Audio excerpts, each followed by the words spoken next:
सर्दियों का समय चल रहा है और किसी व्यक्ति ने मुझसे पूछ लिया कि भैया हम जो ये फास्ट फूड खाते हैं या फिर कोल्ड ड्रिंक पीते हैं, चाउमीन, मोमोज ये सब खाते हैं, तो क्या ये भी हमारे ऑरा को नुकसान पहुंचाता है? तो मैं सबसे पहले एक बात बता दूं कि हमारा जो भोजन जो होता है, हमारी जो भोजन शैली होती है, इसमें हम जो आज खा रहे हैं वो 2 दिनों के बाद हमारे चेहरे पर दिखाई दे रहा है। ठीक है, 2 दिनों के बाद हमारे बॉडी में कहीं पे रिफ्लेक्ट हो रहा है। जैसे आज हम अगर अच्छी बाजरे की रोटी, मक्की की रोटी, सरसों का साग, घी, तेल ऐसी चीजें खा रहे हैं ना, तो कहीं ना कहीं ताकत हमारे शरीर पे रिफ्लेक्ट होती है। लेकिन जब जब हम फास्ट फूड खाते हैं, चाउमीन खाते हैं, मोमोज, है ना, इस तरह की चीजें जब हम ग्रैब करते हैं, तो ये चीजें तामसिकता को रिप्रेजेंट करती हैं। ठीक है ना, इनके अंदर तामसिकता होती है क्योंकि इनमें लहसुन प्याज की जो चटनी होती है वो लगा लीजिए, या फिर इनको जल्दी से कुक करने का तरीका लगा लीजिए।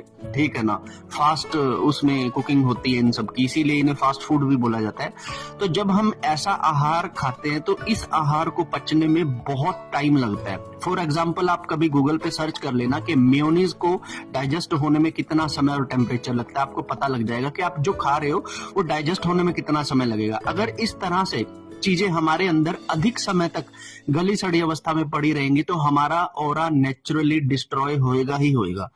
सात्विक चीजों की सबसे बड़ी ये बात होती है कि ये इजी टू डाइजेस्ट होते हैं। हमने खाई, डाइजेस्ट हो गए, हमने दाल खिचड़ी खाई, डाइजेस्ट होगी। ज्यादा देर के लिए हमारे पेट के अंदर इनका काम नहीं होता, जस्ट जाते हैं, न्यूट्रिशन निकलते हैं और हम इसको पास करते हैं। लेकिन फास्ट फूड जो होता है ना, वो एक टाइम कंज्यूमिंग होता है, वो बहुत सारी हीट को लेते हैं और फिर अपने आप को डाइजेस्ट करता है और तब जाकर वो आपका हम पास कर पाते हैं। तो ये चीजें हमारे बेसिक्स खान पान की शैली को, डाइजेशन सिस्टम को हिला देती है। हमारे चक्रास इनबैलेंस होना शुरू हो जाते हैं और जैसे ही हमारे चक्रास इनबैलेंस हुए, हमारे ओरा में फ्लक्चुएशन शुरू हो गया। तो इसलिए मैं कहता हूं कि अगर आपको अपने ओरा को हमेशा स्ट्रांग रखना है तो आप फास्ट फूड खाने से बचें, कोल्ड ड्रिंक पीने से बचें, एक्स्ट्रा शुगर वाली चीजें खाने से बचें। खाना ऐसा खाएं जो सात्विक हो, जो इजी टू डाइजेस्ट हो। आपका ओरा कभी भी नुकसान में नहीं जाएगा। हर हर महादेव।